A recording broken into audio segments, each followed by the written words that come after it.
Welcome to today's International Research Workshop titled A Functional Introduction to Quantitative Research Methods. It is an honor to open this session, which is part of our ongoing commitment at the Department of Business Management ITS to foster a high quality research among our especially postgraduate students. I'm especially pleased to welcome our distinguished speaker, Dr. Venkat Bakthavatchaalam from Cardiff University, United Kingdom. I will brief introduce himself. Dr. Venkat is not only a highly respected scholar in the field, but also a personal friend and my collaborator. We are both part of the Entrepreneurship Education Network under UNESCO. And our last meeting took place during the UNESCO Forum in Tashkent, Uzbekistan last year. Correct, Venkat? Yes. I'm truly grateful that he has taken the time to be with us today. This workshop actually is very important for all of you. Around 90% of our master students currently are working on quantitative thesis, and many of them are navigating the challenges of selecting the right methods, designing valid instruments, and analyzing data rigorously. Dr. Venkat experience will not just explaining about the theory, but also practical insights that you can apply directly to your own research. To all participants, I encourage you to stay engaged and take full advantage of this opportunity to learn from the one of the best in the field. Thank you once again, Dr. Venkat, for your generosity and your presence with us today. I'm personally very happy to have you here. And let's now begin. The screen is yours. First of all, thanks a lot, Berto, for your very kind introduction. More than being spoken to as a researcher or an expert in quantitative methods, etc. I'm really glad to be spoken of by Dr. Berto as a personal friend. To me, that is even better, and I'm really glad to be here with all of you, my dear people.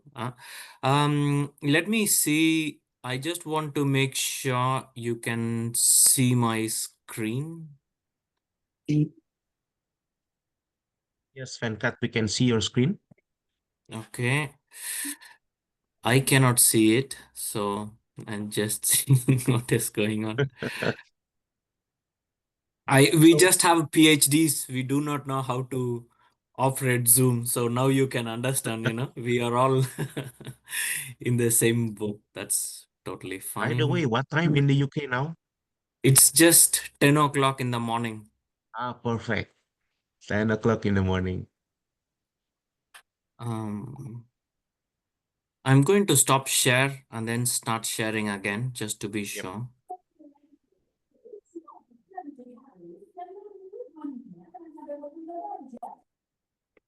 Hmm. I can see. Sure. Sharing.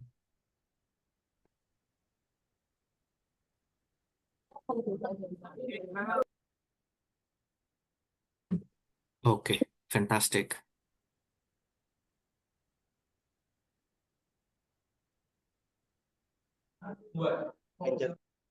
Excellent. So, my dear people, how are you? All of you, this is the first time I'm interacting with a group of students from Indonesia. So I am very excited. I'm not sure if you can see it in my face. I'm very excited to be speaking with all of you. And this particular presentation, okay, this hour or hour and a half or a couple of hours that we are going to be sharing is something quite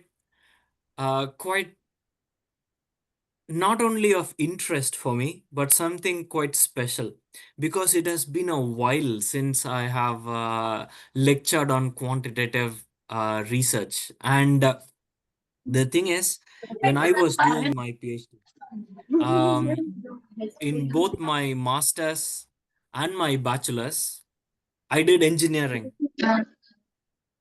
And in my PhD, I wanted to explore the higher education policies. Especially I wanted to know what motivated academics to conduct research.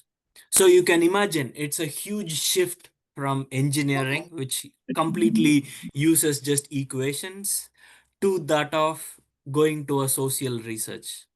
And I had never used, well, just basic statistical analysis like mean, median, mode, but never used some of the more complex. ¿Qué Um, pasó, Ago? ¿Qué pasó, Ago? I think some of your colleagues are yet to mute. If the organizer can mute everyone, it would be very useful. Yeah. Um, so yes, so for me to make that shift from engineering to that of higher social research, Kerjaannya tak hapus ya, tak ganti tops. I had to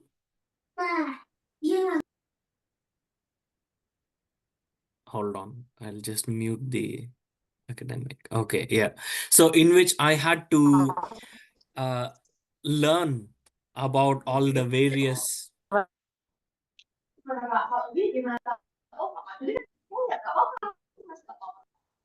I'm. Can I request all our colleagues and the students to Tanan, mute, aku please? Yes, yes. Currently, our admin are turning off the Okay. voice. Thanks a lot, Dr. Bota. Aku foto nang.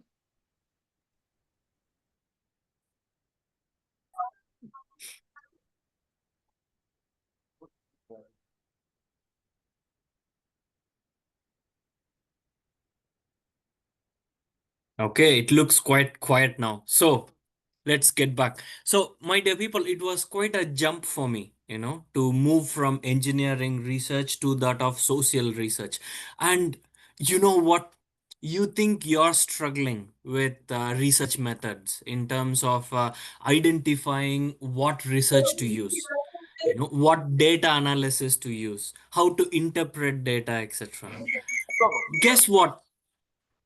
You're all doing management, and then you would have had some introduction to research methods in your undergraduation or currently. But I had nothing, and I struggled so much, so much. And in this presentation, I want to bring to you my love for quantitative research, something that I really fell in love with because I had no clue about it. But by the end of my analysis, my PhD, I was in love with statistics. So this presentation is even more special for me, for sharing my love with all of you on statistics. So welcome to my presentation for today, my dear people. Um, why are we having this particular presentation, and why do we need to do quantitative analysis? This is a question by the end of this particular presentation you would have some answer to. Is that okay? Huh? um by the end of this session, as Bos. I again would like to mention, you would have a conceptual idea of what a quantitative method is. When should we choose a quantitative approach, compared to a qualitative approach? My understanding is that last week you had a colleague speaking about qualitative research and that it went well. So congratulations to the entire team for organizing that. So, but today we'll be looking at when to choose a quantitative approach, what tests to use, how to interpret them. So this is what we'll be looking at or this is what I hope that by the end of the session you would all be aware of, my dear people. And the thing is, initially I structured the presentation as I'll introduce the theory and then an example and then some of the struggles that I had so that you do not have it. But what I thought was, you know what? No, I don't want to make this a theoretical presentation. I want to make this presentation organic. How I started, how I started in quantitative approach, what are the struggles I faced, okay, and the theory with example. So I want to combine them together and create an organic presentation for you. So if you see me or if you hear me saying, oh my God, I found this so difficult.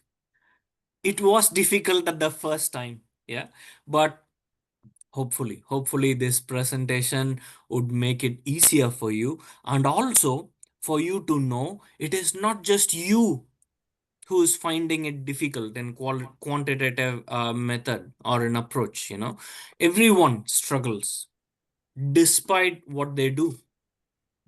So we all struggle, and I'd like to ease your struggle just a little bit if I can with this presentation. Is that okay? Shall we proceed to the presentation? Okay, nice. So my dear people, when should we have, or what are the characteristics of a quantitative approach? you know we would have a quantitative approach, or we choose a quantitative approach when we want to simplify the entire data. Okay, so you have like, or let us say there is a phenomena that we are studying. Yeah, and if we want to let's say, let's start with an example. Hmm. what what are the factors that influence students to score highly in their exam? Okay, so what we think is, okay, this phenomena can be quantifiable. Yeah, we are not going to be expanding on why is it this particular factor is important or etc. We are just going to focus on what can be quantifiable, and that it can be quantifiable. And then we are going to use, or it uses quantitative approaches. It uses measurements that can be converted into numbers. Yeah, and that could be tested with numbers, with statistics, and it requires large sample sizes, and we'll be using statistical analysis. You might be thinking, this is a bit of a disjoint slide for the first time. Yes, it is, because this was the first introduction that I had to quantitative approach, and I was like, what are they even talking about? Do you see? I told you I'm going to take you on a journey like how I had the journey. So, welcome. So, these are the problems that I faced. People were giving me bits of information here and there, and it was really difficult for me to follow. Let's untangle the web. Yeah. Okay. Now, my dear people, Sorry, Venkat. when Uh, I just want to make sure your slides still displaying the first slide. I'm not sure why, because I have gone on to a few slides. Yes, the slides is still the first slides. Okay, not sure. Let me see. I'm really sorry, my dear people. I did not know about that. Screens. Share. Perhaps now? Now still in the wide screen. So selecting a research topic. Okay. Can you see the Ah, slides yes, yes, change yes. maybe? Now we can. Okay. My dear people, I'm going to be sending this particular presentation to your academic, Yeah, Dr. Berto. So you'll have all the slides, And thanks a lot, Dr. Berto, for mentioning that the slides did not change. yeah, So yeah. can I request one thing? Can you see the slides changing now? Now is still the problems I face. I'm not sure what is the reason. So yeah, the problems Well, I okay, I face, can just use this if it's okay with you all. and it's not displayed the full screen. It's the selecting a research topic. Yeah, when I go to full screen, Dr. Botto, it just completely takes off everything. That's the Oh, problem. okay. This one is okay. Selecting a research topic now. Okay, so is this Good, okay? good. Yeah. Yes, yes, yes. Now Okay. you can see it change, yes? Yes, yes, yes. We can see. Okay, thank you. Yeah. Thanks a lot, Dr. Botto. This is again one of the problems I face, yeah, recently. So I did face quite a lot of problems, my dear people, and we are going to untangle that. Is that okay? Let's get on. So, when we are selecting a topic, especially a topic for quantitative research, it is very important that we follow certain, um, what do you say? Certain, Go on the ferry. sorry. Oh, I thought someone was asking me a question, but okay, yeah.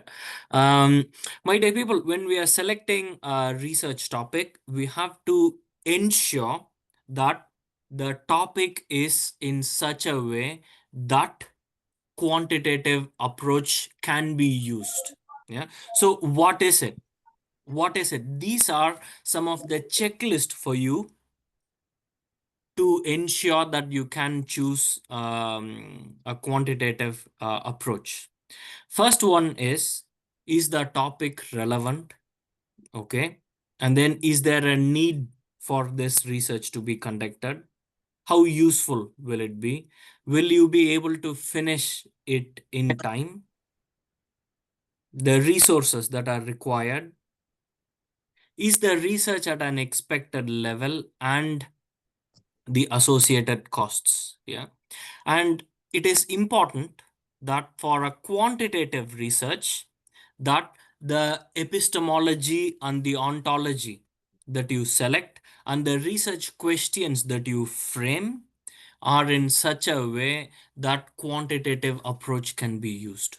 So what is the way in which the research questions should be framed, etc.? So let us look at it. Yeah. So this is what I call as the trinity of research. So the aims and objectives should be going hand in hand with the research questions, which should go hand in hand with the methodology. So the aims and objectives, in a way, let me tell you something. How to write the aims and objectives. So for a quantitative research, we have to, well, you know what, let us start with the research questions. For research questions, for research questions, the 5W and 1H approach can be quite a good start. So if you think of it, the 5W is who, what, when, where, why, and the 1H is how. The why and how questions usually are reserved for qualitative approach, because we are trying to understand the reason behind certain phenomena. Yeah. But if we want to measure certain phenomena, or if we want to test a certain theory that explains a phenomena, or if we want to identify the factors that influences the phenomena, then we use a quantitative approach. Mostly it would be what, when and where, but mostly for quantitative approach, we are going to be using what. So the research questions that you form should be based on the what questions. So, for example, what are the factors that influence students to score highly in their exams? What are the factors that make up a good research paper? What are the struggles that a student faces in quantitative approach? So these are the research questions that you should be forming. Now, if that is the research question, okay, what should be the aim then? Hmm. How should we form the aim? The aim should be focused on something that is quantifiable. Yeah, it should be exploring quantifiable terms and not something that requires a qualitative method. Yeah. And when we are talking about methodology and tools, okay, think of it. Let me give you an example of a problem that I faced. Initially, when I wrote the aims and objective, research question, and methodology, the aim and objective were quite explorative. The research question was quite quantitative, or the aim was more positivistic in its approach, and the research question was, I'm sorry, forgive me, the aim was more constructivist in approach, and the research question was more positivist. And the methodology, if I remember, I chose a mixed method. Do you see, they are all singing from different pages. We need all of them to be at the same platform. That was not there initially.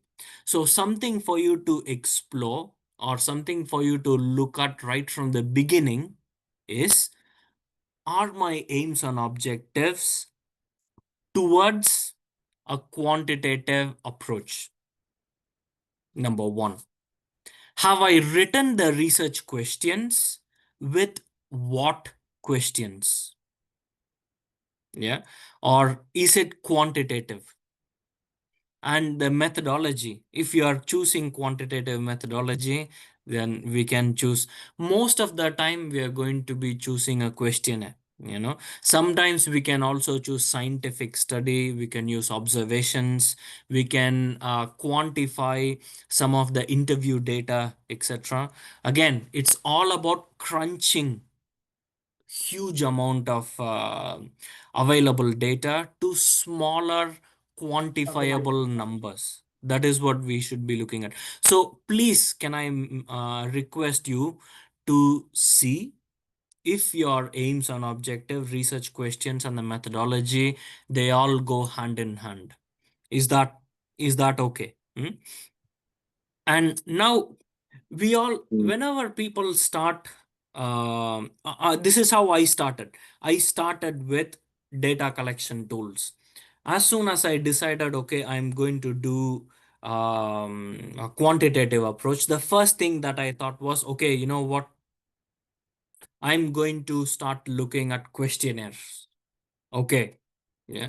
But then what I realized was that is a good way to start. But then the thing is, data collection tools cannot be considered on their own. Data collection tools had to be considered as a part of something bigger. What is that? That is the methodology. The methodology involves, who are we collecting data from? What type of data are we collecting? What is the reason we are collecting what data we are collecting? How are we going to sample the people? What about the positionality of the researcher? Because the researcher should be completely away from, or they should not influence the data that is being collected. Do you see? So what about all these big elements? Did I consider? Not really, and then I thought, okay, you know what? I decided I'll use questionnaire, but then I have not considered these. Okay, let me start considering these. Okay, so I started considering the systems view, which was the methodology of which data collection was just a small part of it. And as soon as I started learning it, I understood methodology was actually a smaller part of something else, and they called it epistemology. And I was like, oh my God, I'm from engineering background. I've never even heard of this word epistemology. What is that? Okay. And then they said epistemology is how we know what we know. That was like Inception movie for me. Okay. How we know what we know, and how do we know what we know is a proper interpretation of what should be known. And I was like, this is getting too much. Yeah. But then this is quite an important thing, my dear people. You know, epistemology informs the methodology. So, how do we know what we know will enable you to choose either a positivist approach or a constructivist approach. You know, constructivist approach is what you had last week, in which you are trying to explore something completely new. Yeah. Whereas a positivist approach is about either testing a theory or trying to quantify things. So I thought, okay, this is the end. Epistemology is the big boss. But then they said, no, not really. Epistemology is a part of ontology. I was, what is ontology? And then they said, ontology is the belief system of knowledge that you have. And I was, what is that all about? All that I wanted to do was do a questionnaire. And now you're saying it's not just the questionnaire, the data collection tool. It is a part of methodology, which is a subset of epistemology, which is a subset of ontology. So what was ontology then? You know, and then I realized, okay, in very simple terms, okay, again, I'm saying this to you in the way how it was for me initially, you know. So your belief system of nature itself, or of this phenomena. And then I was thinking, okay, how does this inform my methodology or data collection? Okay, this belief system of mine.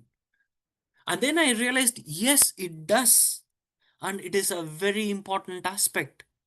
So if I believe, okay, if I believe that the world can be quantified, yeah, if I believe that a phenomena can be quantified, if I see that, okay, whatever I am observing is possible to be broken down into smaller pieces, and then it can be crunched together into small element. It is different to me believing that no, the world is very complex for just numbers. For example, a social phenomena that happens, belief system of people. Okay, why are people doing what they are doing? Why am I giving this lecture? Why are you all sitting there? You know, it's not really possible to be crunched in numbers. You know, what is the reason? I don't know. What is the reason students don't attend lectures? If that is a question, if I believe that it can be quantified, you know, if I can find some factors and then find if it is possible for me to use quantifiable variables or numbers, then my belief system on nature or about this phenomena of nature is different to me thinking, well, actually it's a very complex phenomena, we cannot quantify it. You know, we have to ask people to detail it, to understand why certain things happen. What are the reasons that students are either attending this lecture, not attending this lecture, no one comes to my lecture. Do you see? So my belief system on nature informs ontology. I know i know it was confusing for me as well, and I was thinking, okay, let us simplify this. Can you please simplify the entirety? Can you please give me a table, you know, an Excel table or some table that would make it easy for me? And this was the table that I formed at that time, my dear people, based on this work for positivism and constructivism in terms of the overall thing, when to select. So a positivism, we'll just look at positivism. Okay. The aim is to discover an already existing phenomena. So already there is a theory that exists, already there are factors. So we are going to like either discover why it works in certain culture. For example, I have formed a theory. I have formed a few theories. I have developed a few models overall in the last few years. But they were all developed either in the UK or for the UK society or for BRICS countries. Now you can think of, okay, you know what, Venkat, I'm from the south of India, if you had not noticed it. So I have developed a model for South India, let us say. And then you can say, when, you know what, Venkat, I want to test your model in Indonesia. Okay.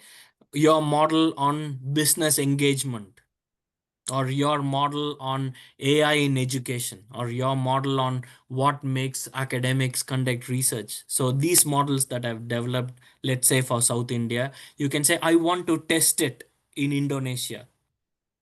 That is positivism. Yeah. You are not trying to completely reinvent something or completely invent it, or trying to understand what is the phenomenon in Indonesia. You just want to test this theory. You all know about Maslow's hierarchy of motivation. Yeah, the pyramid, in which it says that first the lowest part of pyramid is this, and then it goes to self-realization. Yeah, that is a model that exists. So you can choose if you want to test if that model is true or not in your company or in your university or with your friends. That is when you use positivist approach.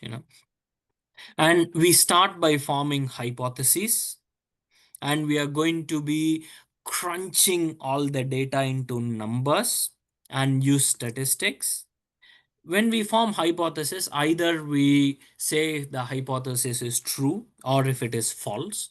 You can say, okay, Maslow's theory or Maslow's model or the model that I have developed, Venkat, it works okay, but then you have missed something important that is particular to Indonesia, that is not in your model, Venkat. Do you see? So that could be an interesting thing. So verification, falsification of theory or model, creating equations using regressions usually, and the ideology or the ontological thinking is nature or the phenomena can be explained with cause and effect. Mm. And it's going to answer how many, what, how much type of questions, checking an existing theory, and observer or the researcher is going to be independent of what is going to be researched. So otherwise, for example, when we are conducting an interview or when we are analyzing an interview data, the researcher brings in their thought, their belief system into the analysis, into the interview, into the data collection, by asking certain questions or by driving the interview in certain way. So what happens there is that the belief system of the observer or the researcher and the person from whom the data is being collected. In a way, it really intermingles with each other. Whereas in positivist approach or in quantitative approach, the researcher is separate, you know, from the phenomena what is being researched, etc. And the unit of analysis is simplest terms are, as I mentioned, crunched. And the sampling, we need number of large number of people. Okay, this is something, let me tell you now itself. Okay, for each question that you have in your questionnaire, we need 5 respondents. Okay, this is a rule of thumb for you. Minimum 5 respondents or minimum 5 useful respondents that we can use statistical analysis on. Is that okay? We'll be talking about it later. So after I saw this particular table, okay, when I was doing the analysis, I was like, okay, this is easy enough for me to at least get a grip of it. Yeah. And then I developed this particular table. So again, just to give you a pictorial representation, distinguishing qualitative and quantitative work, it is this. Look at this. I'm not sure if you can see my mouse moving. So in quantitative research, we know a theory, okay? And then so we are forming hypotheses about a theory. So one of the models that I developed, okay, looking at engineering institutions, I found that female academics are more resilient in research compared to male academics. It is true. Okay. Uh, from my data. Okay. So this is what I was able to find in, I think this was a research in South India. When I looked at engineering institutions, female academics had more research resilience than male academics. So if you want to test that in Indonesia, so you would form a hypothesis. Your hypothesis would be null hypothesis and the alternative hypothesis. The null hypothesis is female academics are more research resilient than male academics. And the alternative hypothesis is female academics are not, what is it? Or either way, you form the hypothesis. Yeah. And then what do? You collect data. Otherwise, here observation is you collect data based on the hypothesis, yeah, to test the hypothesis, and then you use statistical analysis, either confirming or not confirming the particular hypothesis, and then you see if it is true or not.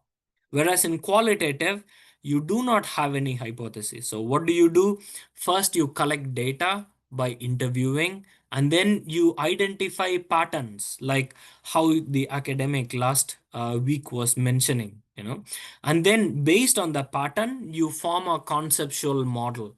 And the conceptual model can be used for framing hypotheses. Some of you might be thinking, Venkat, I want to use both. I want to use both methods. Is it possible? Of course, my dear people, it's called mixed method, in which you use both qualitative and quantitative. And my students often come to me and ask, Venkat, which should I use first? Should I use qualitative first and then quantitative? Or should I use quantitative and qualitative? They just expect that I give them a simple answer. Just like you expecting me to give me a simple answer. My dear people, no, there is no simple answer. It depends on your research question. Okay. So for example, if it is a phenomena, that has not been observed yet, or if it's a phenomena that there is not a lot of data available, then I would suggest that you use qualitative first, so that you observe, collect data, form patterns, or form a conceptual model based on the interview, and then form the hypothesis which can be tested using quantitative method. Okay, but if your research question is there is already a theory, you want to test that theory, and then if the theory, and then you want to explore why the theory works or not. If you want to understand why, first, if you want to test if male academics or female academics are more research resilient or not in Indonesia, and then you want to observe why they are more research resilient, then I would suggest start quantitative and then go to qualitative. See, I'm telling you, there's no simple answer. Yeah. It depends on what your research question is. Is that okay? And sampling, this is something quite important. We cannot ask everyone, so we have to sample people in quantitative approach, and then the what we do is the results from this sample we try to generalize to this. In qualitative approach, generalizability is a major issue. We cannot generalize, whereas in quantitative approach it's easy for us to generalize with statistical analysis. I don't want to be going into the different types of sampling, my dear people. The reason being, this is basic statistics that you would have learned. Yeah. So let us not do that. But if I were to suggest, especially at a master's level, and if you're planning to progress on to research or R&D position in your company, or wanting to start a PhD, I think it's important for you to have a look at it in detail, the various sampling techniques, and when you should be using these different sampling techniques. Yeah, I would suggest that you use probabilistic methods and not non-probabilistic methods. Something for you to consider. Is that okay? Well, now, after all these, okay, after going all these, I was able to understand, okay, in a methodology so far, what do you want to know? Okay, I have an idea. How are you planning to know that? So I want to know something. That is the research question. Okay. How am I how am I planning to know that? Let us say questionnaire. Okay. Or using a positivist approach. What method I'm going to use? A questionnaire. Who's the target population? Okay. Hmm. The companies, maybe, depending on, or the academics. How many? 1:5, minimum 1:5 for each questions, 5. And then we'll have to be looking at validity and reliability, etc. Okay, so I just wanted to give you a review on that. But then, you know what, I think it would be easier for us if we can learn with an example rather than just talking about all these things. I promise you the theory is all done. So we are going to use an example, and we are going to learn through the example. Is that okay? And I'm going to take you step by step in terms of quantitative approach. Yeah. With this example, rather than just having theory and example separately. We'll have them together. Okay. So, aha. Hmm. Okay, you know what? Since I'm unable to use the full screen, because I had some animations for you in which the factors and the and then these comes over. But anyway, since we are unable to use that, but that's okay. Perhaps no, it's fine. Let's just carry on.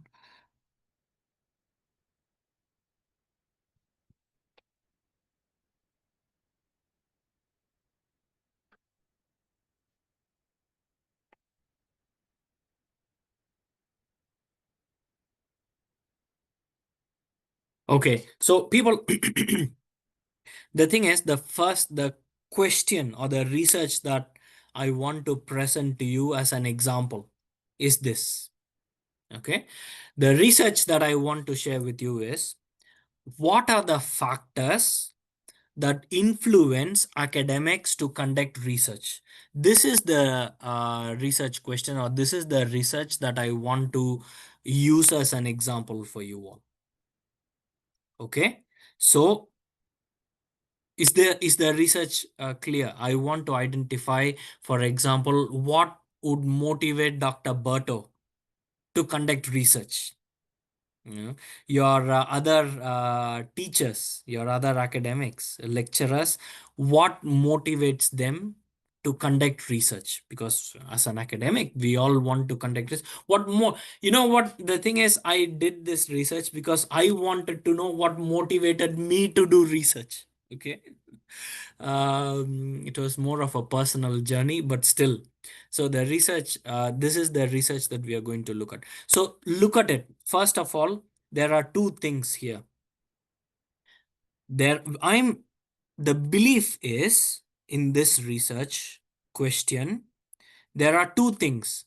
I am saying that my belief is there are some factors that I can use to understand what will motivate the academics to do research. Okay, so I believe that there are some factors that are already existing, or I can measure those factors. Okay, that is why I have used what. And what is it that I want to measure? I want to measure this. So here itself, in the research question itself, or in this research itself, I have defined what are the dependent and the independent variables. So the independent variables are the various factors that I think will influence academics' research productivity, or what will make them to conduct research, which would enable them to do research, etc. So this is, do you understand how right from the beginning, right from here itself, I'm showcasing to the audience or the reader that I'm saying there are some factors which are independent variables that will lead the researchers, or that can be used to measure peer academics to conduct research, which is research productivity. Is that okay? Yeah. So what are those things? So in this research, okay, I looked at literature. I spent almost like a month and a half, or maybe 2 months actually, looking at literature, identifying what are the factors that would motivate or that would enable an academic to conduct research. Okay. Nowadays, with the AI, introduction of AI for literature review, etc., it really enables you to do it very quickly. What took me 2 months, perhaps for you now, or even for me now, it takes me one day. And I'm like, yeah, it's very easy for you. Congratulations, people. Okay, anyway, so for my research, okay, what motivated academics to conduct research? So these were some of the factors. I'm not going to showcase all the factors because it would be too much. I was able to identify, I think, 7 factors, and I'm just displaying 4 of them. Demographics, professional factor, personal factor, institutional, or the institution where they worked. Okay, so these are some of the factors that I was able to identify. I did not pick these from the air. No, I did a proper literature and then I was able to collect. But then, people, these are factors that cannot be directly observed. Okay, so what, how to observe these? That is when I saw, okay, what are the observable elements in demographic factor, age, gender, marital status, qualifications. For example, what is the age group? So if they are 25 to 35, 35 to 45, 45 to 55, which age group does more research? Do you see? Because young researcher, 25 to 35, they might they might still be trying to understand what is research. They might have other duties, etc. Whereas older researchers, those who are in their 45 to 55, 55 and above, etc., they might have PhD students. Do you see? So whatever paper published with the PhD students or their master students, they have their name in them, which would increase their. So how does age influence it? So gender, male, female, do not wish to disclose. Do you see? Or marital status. Some people say, oh my God, Venkat, you know what? After marriage, my research productivity completely went down. So please don't get married, Venkat. You're doing well. Your research is good. Okay, yeah, thanks. Thanks for the advice. That is what one person told me yesterday. Yeah. Okay, yeah. I'll consider his advice. Huh? Okay, anyway. What about the qualifications? If a person just has a bachelor, if a person has a PhD, yeah, if a person just has masters. So these are the factors like age, gender, marital status can be observed, and these form the demographic factors. Similarly, there will be certain elements that will form, so the variable, so these are the factors in the blue ellipse, and these are the variables that can be measured using a questionnaire. Yeah, we are not asking, well, how does the professional factor influence your motivation to conduct research? What we are going to do, or how does your personal factor influence research productivity? No, no, that is not. So what we are going to ask in questionnaire, we are going to ask these observable variables. So curiosity from the literature came up as an important element. Enjoyment, people enjoying doing research, their interest in conducting research, their confidence in conducting research. Do you see? So these are the elements that can be easily observed. Yeah. So this is what I'm going to be asking in the questionnaire. These are the variables that I'm going to measure in questionnaire. You might ask, Venkat, how are you going to measure dependent variable? Because we have to crunch all of them together. This is a common mistake that I see a lot of young researchers do.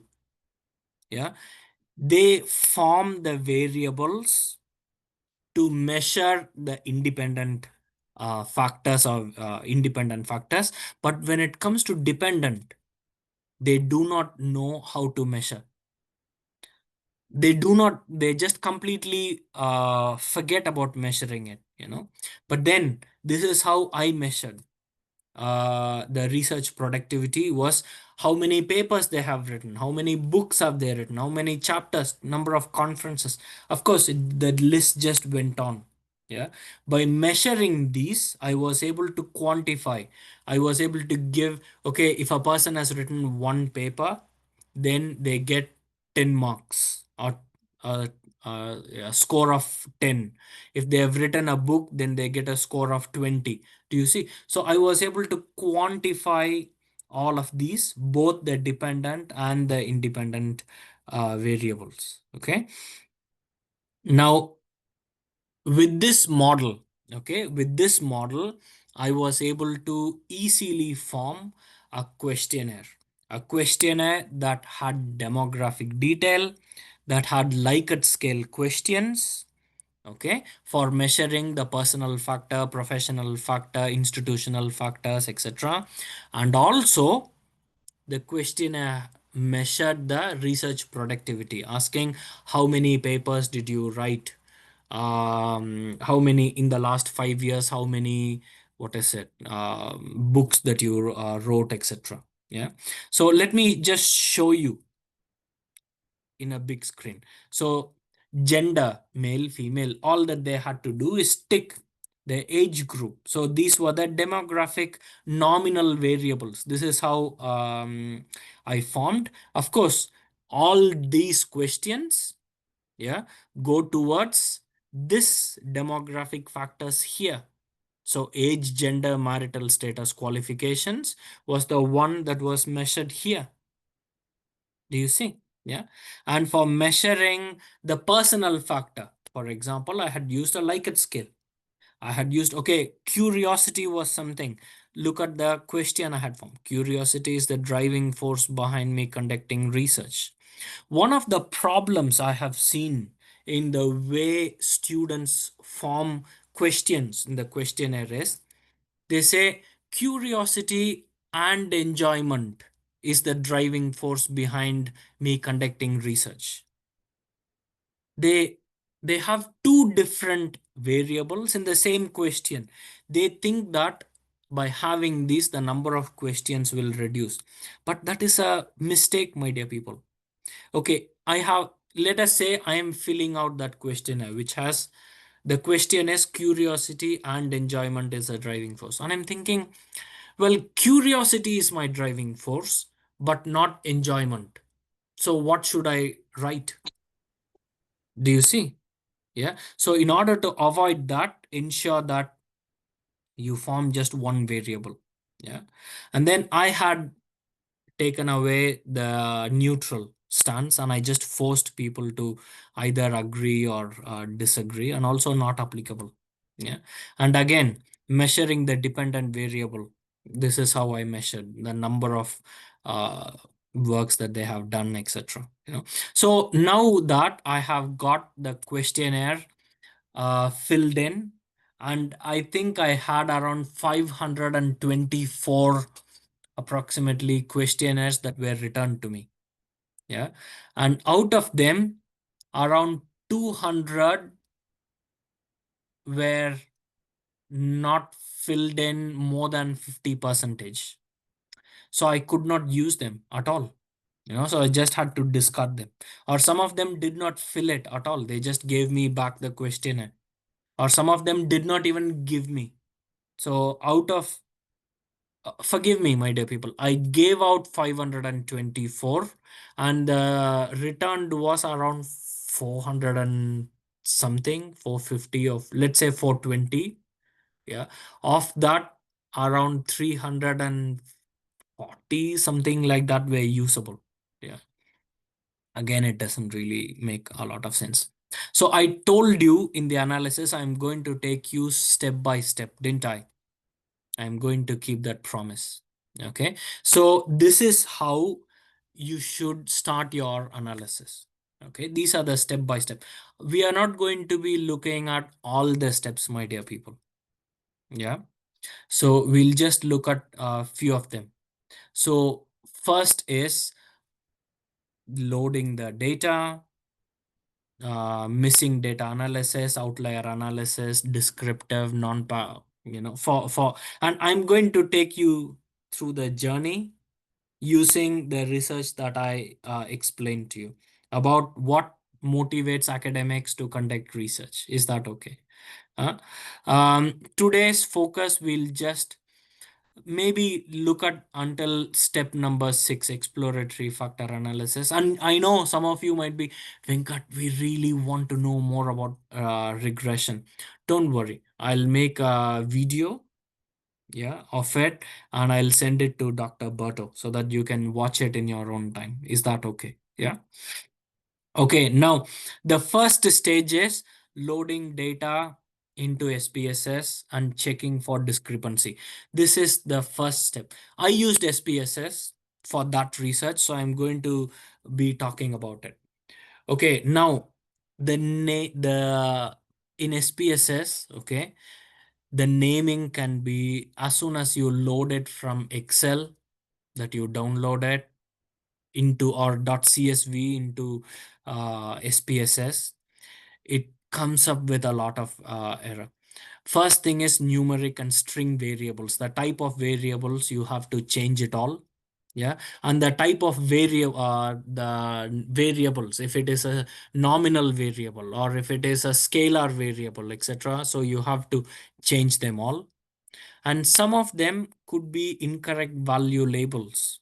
Yeah, so I had written like if I remember correctly once, the coding for, let us say, strongly agree was 5 or 4. Let us say it was 4, but then I had coded it as 444. It was a mistake, my mistake, so I had to check it and to see, because when I calculated the mean of that variable, it was like so high.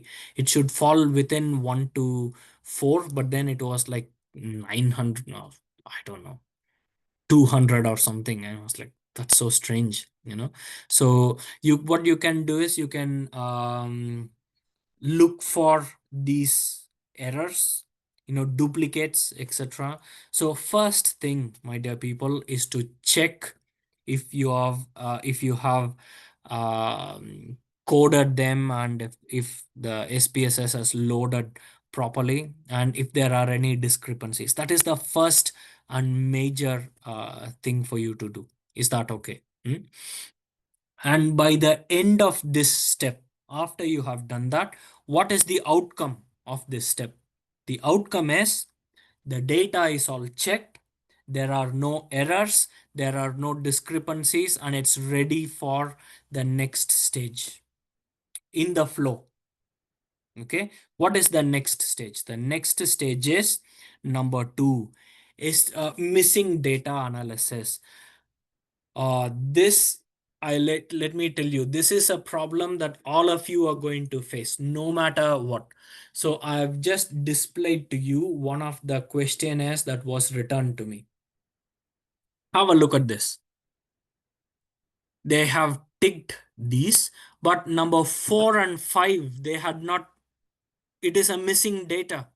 Number 7 is a missing data. What am I to do? Are we to discard this questionnaire? Or I will tell you something. Don't say it to anyone, okay? I was initially thinking that I will just make some tick marks for the missing data. But I thought that is very naughty. That is not ethical.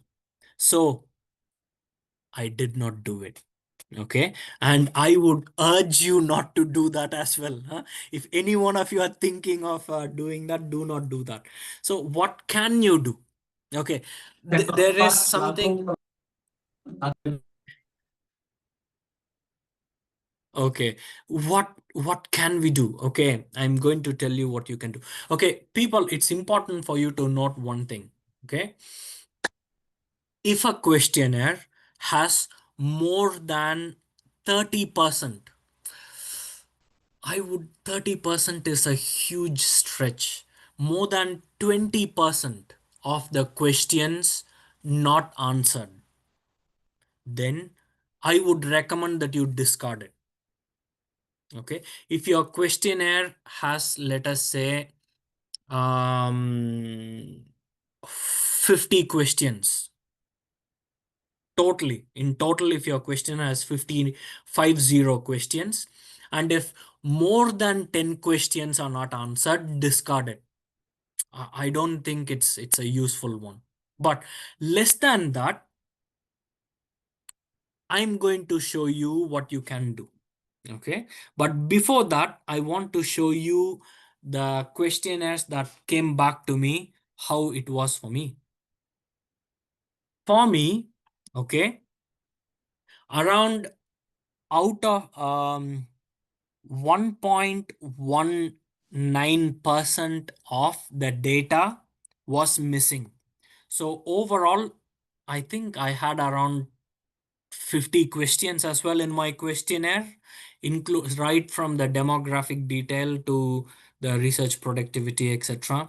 And so 530, so whatever it was. So 1.19% of my data was incomplete. That is okay in a way. For 21,769 data points, only 263 data points were missing. That's okay. But then look at it. Let us say 500 questionnaires were returned to me. Only 44% of them were fully filled.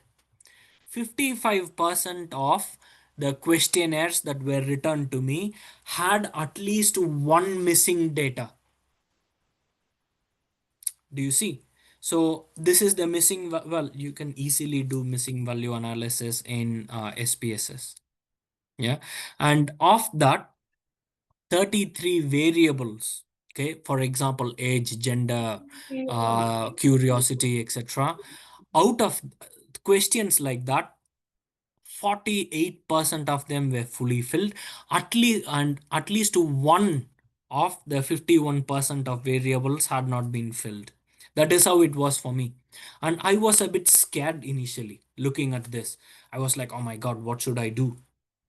If I discard 181 questionnaires, I'll have only 141 questionnaires or to use. That is not good. So I did missing data analysis. So there are many methods that can be used. Some people, what they do is, if the person before has answered something, let's say strongly agree, they just carry that forward. Some people use list-wise and pair-wise deletion. Otherwise, in statistics, it will just exclude that particular case. But then it creates a lot of statistical complications. Some people use arithmetic mean. For example, if the arithmetic mean of, let us say, the curiosity is the driving force is 3, okay, then they will just have that value. But then what I did was I used expectation maximization approach. Yeah. And I would recommend that you use expectation maximization approach as well. It is a very easy statistical tool that is available in SPSS. Of course, in Stata and R as well, if you're using that. Yeah. Um, I would recommend that you use expectation maximization approach. I looked at how the missing pattern value was, because one of the requirements for estimation maximization here is that there should not be any pattern in the missing value. And currently, there is no pattern. You might think, oh, is this a linear pattern? No, it just shows that, the questions were organized in this way. If this question was here, then it would show no pattern. So I could see no pattern whatsoever in the missing value analysis or in the missing value. Yeah. So the first thing is, after using missing value or little's MCAR and also estimation maximization approach, what it does is it uses two different stages in estimation maximization. First, it will try to estimate not just based on one variable, Okay, so let us say curiosity was the variable that was missing in one of the case. So what it would do is it would try to analyze that missing value based on all the variables of all the people and try to see what it could estimate. And then the second stage is it will maximize that particular estimation, or it will maximize the probability of that particular estimation to be as close as possible. Yeah, I remember once in one of the missing values, I think gender was missing. Okay, and then I used estimation maximization, and then it predicted it could be a male. Of course, there is no 100% certainty that it was a male. It could be a female, but we have no idea. So, estimation maximization, I had to put my faith in it in a way, and then I just used it as male. Of course, estimation maximization or any imputing method is not true. Statistics is not true. Do you remember? Well, if maybe you might not know a very famous quotation which I had in my thesis as well. Lie, lies, and statistics. You know? So, but that is not what I want you to say. So, people, after estimation maximization, the output is your entire data set has no missing value. Now we are ready for the next stage. The next stage is descriptive analysis. So we have looked at outlier analysis here, and now we go to descriptive analysis. Okay. For the descriptive, forgive me, should I? Okay, anyway, one more thing is that outlier analysis as well. Okay, so after doing the what is it? The what was it? Outlier? No, what was the previous one? Forgive me, people. After estimation maximization, we do the outlier analysis. So outlier analysis, usually I would recommend that you just do it for the, well, people do it for everything, multivariate outliers, and try to identify single variate outliers. It's okay, you can do. I did it, but at master's level perhaps it might not be really that required. So let me tell you, the outlier analysis is very important, my dear people. Yeah, try to do that. So here I am showing you for the dependent variable, the research productivity. When I plotted the histogram, look at this. We need a normal distribution, but due to the outliers here, do you see in the red circle? Yeah, the histogram is really skewed, and it just shows that, okay, this histogram shows that the tallest one are the academics who produce no research, the number of academics who produce little to no research, and here 800 is the number of academics who produce a lot of research. Yeah, that is what it shows. So otherwise, these many number of people, the frequency here, these many number of people, maybe 3 or 4, produce a lot of research. Whereas here, a lot of academics, the frequency is very high. These number of academics produce little research. That is what it showed. That is a good thing. But then these outliers are really skewing. So what am I to do? I just deleted these outliers. Of course, I looked at the QQ plot as well. Again, in SPSS, it's really easy for you to do it. In the QQ plot, you can see we need these dots, do you see, to follow as close as possible to the line over here. But it was completely bent, and these were bent due to these outliers over here. So I just deleted them, deleted the outliers, and I just said that anything after the research score of 300 would be outlier. So now you can see the curve just tries to be a bit normal, but it is not normal whatsoever. Yeah, that is going to be a problem for us later on. Or for me, it was a problem for me at a later stage. Okay, but at least now that I have eliminated the outliers, I'm going to leave it there. Yeah, and what do I have now? Currently, in my flow, there are no outlier and the data is ready for analysis. Okay. So the next one is descriptive analysis. So far we have looked at 1, 2, 3, and the fourth stage is descriptive analysis. Let us look at, sorry, forgive me. Descriptive analysis. Yeah.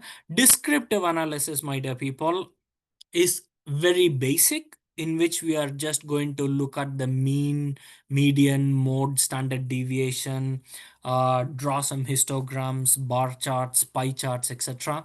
All that it does is it enables us to understand the demography of our respondents. Here it says, that 65% of the respondents were male and 34% were female. Okay, that is what it just shows.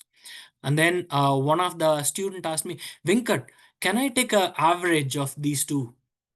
I was like, yeah, sure, take an average of these two. But what does the average mean? It means nothing, because it's a nominal variable, male and female.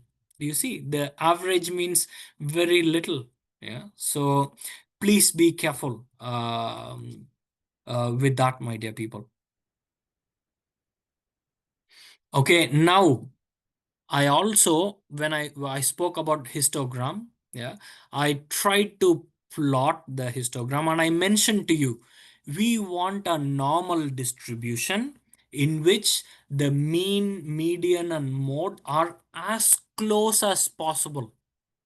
It is not possible for us to have them all equal. Okay. If a student comes to me and then says, Venkat, my mean, median, and mode, all of them are the same, I'd be very suspicious. Okay. So we are not expecting it to be exactly the same, but we need it to be very close to each other. But look at my curve. This is what we need, or this is what is statistic. In terms of statistics, it would be easy for us. But look at what I have for my research. It is really skewed. Do you see? And when I looked at the mean and median, look at that. The mean is 55 and the median is 35. What can I do now? I had no idea. I was like, oh my God.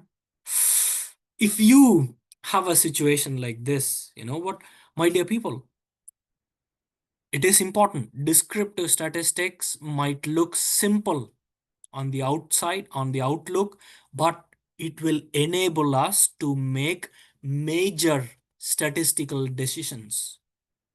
For example, here, when we observe that the mean and median are really far from each other, this will enable us to show what type of statistical analysis we have to do, parametric or non-parametric, Kruskal-Wallis test or Shapiro-Wilk, or should we be using t-test and ANOVA? Do you see? All those are determined right here during the descriptive statistics. So please do not take that lightly. Yeah. And that is the reason I wanted to give this some space. Okay, now what can I do? I asked my friends and they said, Venkat, you can transform the research productivity score. This is the score that is skewed. So why don't you transform it? So I tried log transformation. square root transformation, inverse transformation. I did quite a lot of transformation to make the curve as a normal distribution. But unfortunately, none of that worked for me. People, if any of these transformations work for you, well done. And I'm very happy for you. You're lucky. But not for me. I was really sad because I did not know how to progress. Yeah. Because as I mentioned, social research methodologies were quite new to me. So I did not know what to do. The reason is all the statistical analysis that we know of, okay, have an assumption that the dependent variable is normally distributed. That is the basic assumption. And since none of these transformations worked for me, this assumption is not satisfied. So I was like, okay, what should I do now? Do you see? So the outcome for me was, okay, I understood the demographic distribution and the distribution of dependent variable. And the other outcome for me was sadness. Yeah. I was quite sad at that time. I was like, well, how am I going to proceed with this? Should I do log and inverse transformation at the same time? An inverse of the log. Do you see? I tried quite a lot of things, but okay. So I had to choose the so-called non-parametric test. Have you heard of non-parametric test? Non-parametric test, my dear people, has no assumption of normality. If any of you in your research face the situation in which you are unable to have a normal distribution, even after transformation, non-parametric test is the way for you. Because non-parametric test does not use mean. It does not use the average. It uses median. Yeah. And this is a table that can help you. So the equivalent of one-way ANOVA is Kruskal-Wallis. Pearson's correlation is Spearman's correlation. T-test is Mann-Whitney test. And I was like, I have never heard of these tests. How am I going to do that? But then I was so happy. Non-parametric tests were so simple to do. Okay. All that I had to do was I just put it in SPSS and then it told me whether to retain the null hypothesis or not. Yeah. So look at this. When I looked at gender and research productivity to know if male and female are more research, if male is more research productive than female, or the null hypothesis was there is no difference between the research productivity of male and female. And then it says retain the null hypothesis. And whenever the null hypothesis was rejected, it told me to reject the null hypothesis. So I did not have to interpret it. The interpretation was given to me. I was like, thank you. Thank you, And whenever the null hypothesis was not true, the SPSS, it produced tables for me on graphs for me showcasing which is different. For example, I can say that the research productivity of academics who are less than 25 years old is very different to the academics who are 45 to 55 years old. And I can see that the research productivity of academics between 35 to 45 and 45 to 55, it is almost the same. Using this, I can explore further. I can form further thoughts. Like, for example, What is the reason that male and female academics have the same research productivity? What is the reason there is a huge difference here? Do you see? So I can form all these different ideas. I can develop them further. So the outcome from the non-parametric correlation and what is it analysis is, I was able to understand which variables were significant. For example, this is not significant, this is significant. Okay, so I can use that for my regression. Okay, good. And then interesting observations, as I told you, what is the reason male and female have the same research productivity score? Which ones to consider for regression. So I was able to understand all these things from this. Now we are going to the next stage. I have finished number 5. Now exploratory factor analysis. Why do we do exploratory factor analysis? To reduce the redundancy in the number of variables, remove unrelated variables. If there is multicollinearity, if a variable is loading into two different factors, and if the independent variable has if it's just standing on its own, so it's about like taking all the variables, the Likert scale variables that we have had. So the previous analysis was all about the demographic nominal variables. Now we come to the Likert scale variables. These ones we are going to crunch it and form these variables into factors or dimensions. Yeah. So these are the steps. Initially, extraction of factors, identifying meaningful factors, rotate them, interpreting the rotated factors, and then computing which one we can use for regression. So the requirements are again 5 to 10 observations per variable. I told you for each variable 5 to 10 respondents or responses. The Bartlett's test should have a significance of less than 0.05. KMO should be less than 0.6, and then check for correlation. I'll show you mine. Okay, look at this. I had the Bartlett's test, and the KMO was 0.761, which is okay, and the Bartlett's test was less than 0.05. These are all really simple tests that SPSS can do. So this means that, okay, this data is okay for factor analysis. Okay. And I looked at the scree plot. It showed that 1, 2, 3 factors could be okay. But then I thought, well, let's just take 7. And then there is a smaller knee here. So let's take 7 factors. And then I used them to rotate it. Again, remember, this is a iterative process. Okay. When I did that, and with the Cronbach's alpha and the total variance explained, yeah, the Cronbach's alpha was 0.73, which is okay. I would say anything more than 0.6 is fine. If it's 0.8, wonderful. Yeah.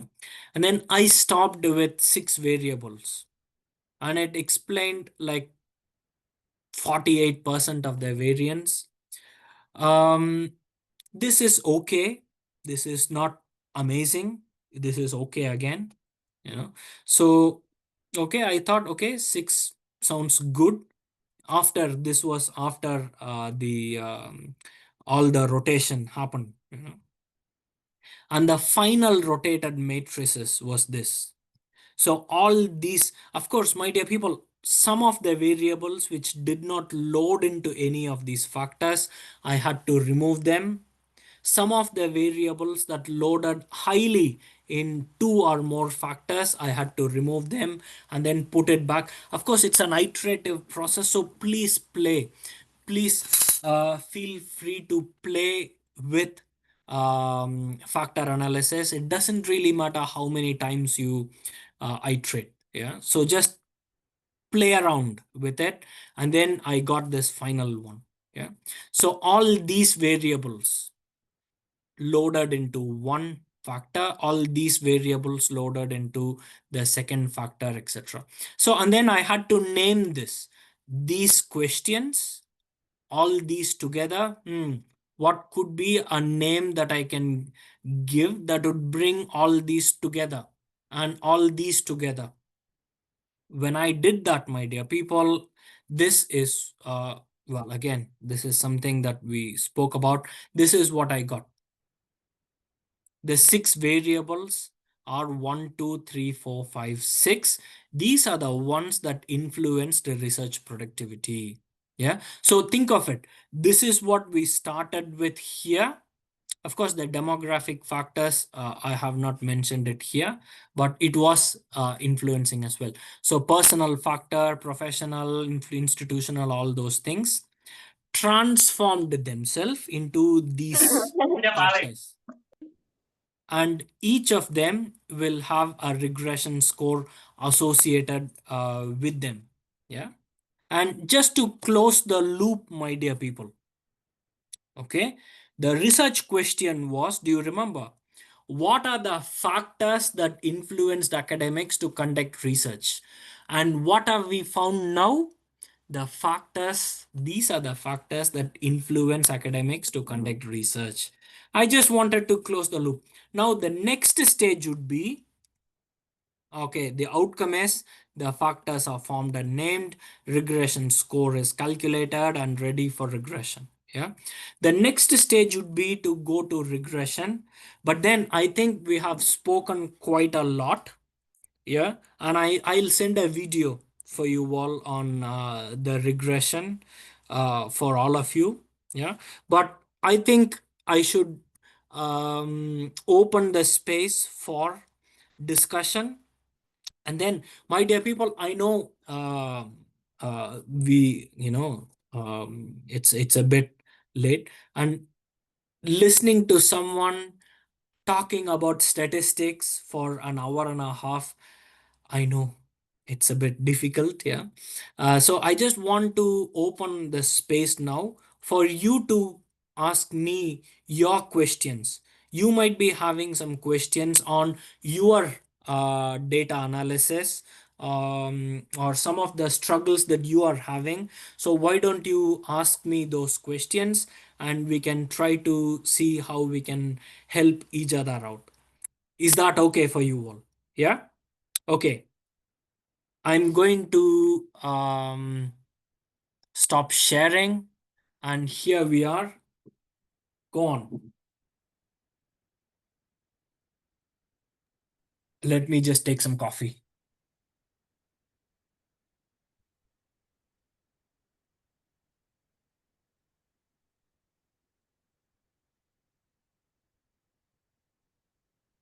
Okay. Yeah.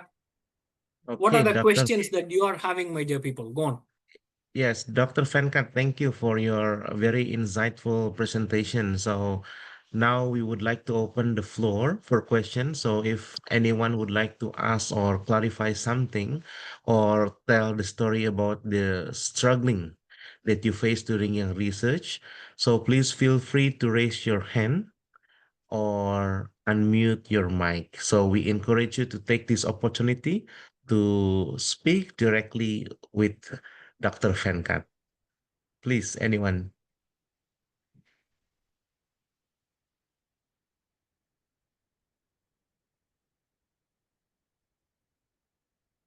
I want to start, my dear people. I want to start the discussion flow by saying that if any of you are feeling that it's quite difficult, or if you're struggling with statistics, it's very common.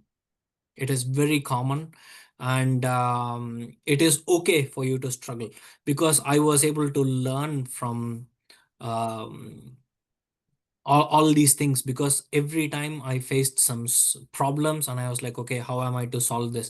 That enabled me to learn and, in a way, fall in love with statistics now. So, are you having any problems with your statistics?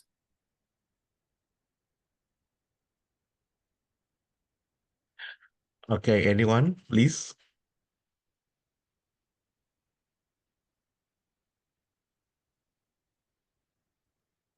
Dr. I think Venkat. Yes. Mas Alfa first. Thank you, Mas Alfa. Yep. God. Oh God. Thank you.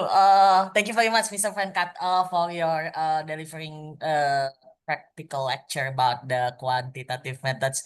Your materials are extremely relevant and beneficial, especially for me and my friends, MSF or science management student ITS, who are about to go to war with our thesis project now. I have the question is I currently about your material, but I have a question. In a dynamic about the quantitative methodology now, may I ask whether you have any updates on the latest development in a quantitative methodological design or any new analytical tools? Because I'm use PLSM method for analysis that you will recommend us to explore or experiment with the new analytical tool in your uh, research. And also from your experience, second question, where do you believe the true maturity of a quantitative researcher lies? What about the moderating variable, or what's this is the question for me. Thank you very much, Mr. Venkat. Thanks a lot. Thanks a lot for your question. And the first question when you asked me about, okay, what are all the new tools that are being developed, that are being used in statistics, etc. I have to, shamefully apologize to you that I have not been following up with the developments in statistical analysis for at least the last 3 years. So I'm not very sure. So please forgive me for not being able to answer that question of yours.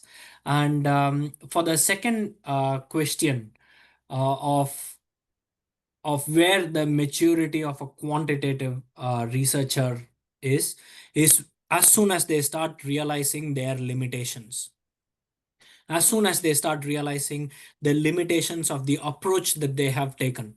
Because as soon as I started understanding statistics initially, and then was able to do all these analysis and bring up all these charts and numbers, showcase it to my academics and bamboozle them with the numbers, I was like, yeah, I can surprise my own academics in a way. And it was the case. But then I was able to understand actually the analysis that we do, the method that we have chosen, the tool that I'm using, this particular test, Kruskal-Wallis, or WNS weighted least square regression, they all have their limitation, and how the limitation influences our quest for truth through statistics. So as soon as a student starts realizing that, I believe that is when the maturity comes for a quantitative researcher, or for that case, any of us. Yeah, I really believe that. Yes.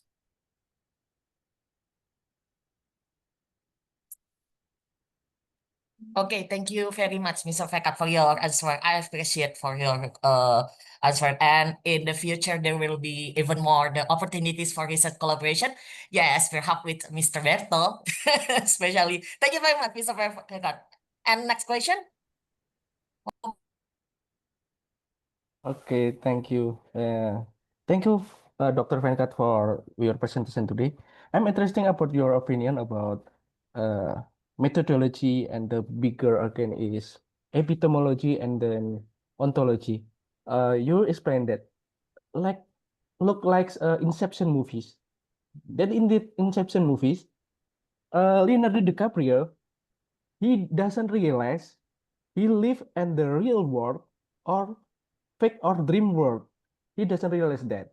Uh, about this methodology, you explained that you must know that there are no, or yes, something like that. It's very, very interesting. I think at the research we should put that on the background, yeah, uh, on the background at the beginning for our research. Thank you. Maybe you can explain more than about the ontology or something like that. Thank you. Sure, sure. Thanks a lot for your question. The first time I heard these terms, ontology and epistemology, if I remember correctly, there was a student. I was doing I had just finished my master's and about to I was doing the pre-PhD research, etc. And there was a girl from Poland, if I remember. Just finished her. She had started a PhD probably in social science. And I was asking her because she was one of the first statistics teacher for me. And I was asking her, if I remember correctly, her name is Maria. I was asking Maria, can you please explain me what this is all about? And then she was like, Venkat, I have studied this for the last 4 years from my bachelor's and master's. I do not really understand. So I said, okay, that's totally fine. Yeah. I went to my supervisor and I asked him, um, Andrew, Andrew and Mike, both of them, can you please tell me what this ontology and epistemology are? And they were like, oh, Venkat, don't go that road. They are very confusing. So they were, it is quite a bit of a misunderstood area, I would say. And of course, they did try to explain it to me. And I have tried to make it more simpler for you. So I would say ontology is what we think the nature of nature is. And epistemology is how we believe data, in a way, data should be collected about knowledge. You know what? I had written it down somewhere. I knew that in the presentation that I give you in the video that I send you all on regression, perhaps I can explain a bit more about this. Is that okay? Yeah. I'll give you some examples and it would make it easier for you. But just to reiterate for the colleague who just asked this question, yes, these are fundamental elements, ontology and epistemology, that informs us of why we are doing the research the way we are doing it. Yeah, if we believe that the phenomena that we are exploring is very complex, that cannot be quantified, if that is our belief system, then how can we use a quantitative approach? We can only use a qualitative approach. You know, for example, for a scientific experiment, let's say we want to measure the acceleration due to gravity with Newton's law. If we want to test Newton's law of gravity, F equals, sorry, what I said, G force, F equals force into 2 pi times by r square. I should know this. Okay. So if we want to test that, and Newton did not believe that, okay, nature is that complex that it can, he was under the belief that, okay, it can be quantified, and if we are going to test that, there's no need for us to go around asking people, so what do you think is the gravitational constant? I do not have to go around to different people, different cultures, ask them. I can just use a small pendulum and then use it, look at the time for it to reach a stationary point. So of course, let us not go into that now, but then these are quite essential elements, the ontology and epistemology. Yeah. Okay, okay. Thank you. Explain a lot.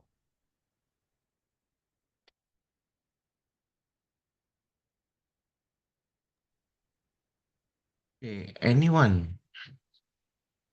Do you have any questions? So, I think before we end the session, I have one question, Dr. Venkat. So, in your view, what should be considered the minimum academic and methodological standard for master students when conducting qualitative research? Because master research should be different with PhDs, right? According to you, what should be considered the minimum standard? Thanks a lot for the question. I would say for a master student,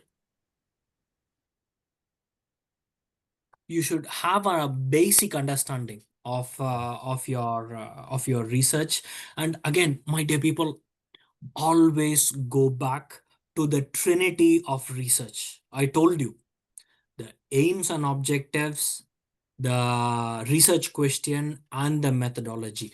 They should all be singing from the same sheet, as you call it, or you can say that they should all be the same. Otherwise, they should all be looking at the same thing. That is the first thing that I would look at. And in terms of the methodology and the tools that you're using, you should have an understanding of what type of analysis that you are going to be using, why you are using this type of analysis, and then to do at least basic regression. Basic regression. You don't have to do complex ones. Basic regression, and then even if the equations that you get do not make sense, or if the results that you get are not okay, then it's totally fine. You can explain why it did not work, but as a minimum, I think doing a factor analysis and a basic regression is quite an important element here. I believe so. Okay, and do you have any a bit tips for publication in the Hmm. quantitative area, especially like we in Indonesia, right? Some of the master students, they able to publish in the international journals, in the reputable journal articles. But I want to hear the tips from you.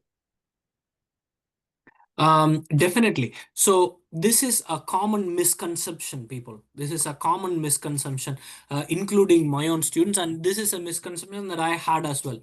I thought that the journals would be interested in our paper only if we do some complex analysis. It should have all these strange name sounding analysis for it to be published. Not at all. Not at all.